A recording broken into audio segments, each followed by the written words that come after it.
Sisig Century Tuna muna tayo ngayon. Salain lang natin yung sabaw niya.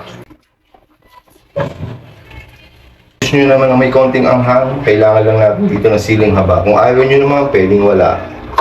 Hiwain lang natin siya ng pagkagilid.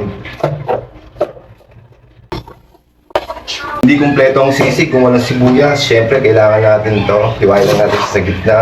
Tapos tanggalin lang natin yung balat.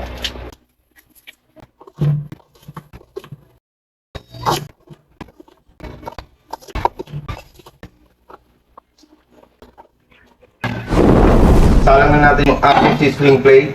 Kung wala kayong available na butter, pwede man ng mantika. Yo. Lagyan na natin yung ating Century Tuna. Kung gusto nyo mag-add ng soy sauce o liquid seasoning, pwede naman, tsaka paminta. Pero ako yung luto ko ngayon, hindi ko siya lalagyan ng seasoning at tsaka toyo. Lagyan na natin yung sibuyas natin. Lagyan na natin yung ating chicharong baboy. Tapos lagyan natin siya ng isang itlog sa ibabaw. Champo na. Oh my God! Lagyan natin siya ng sili sa paligid niya. Plate. Tapos lalagyan natin siya ng mayonnaise sa ibabaw. Tapos tikman na natin kung anong resulta.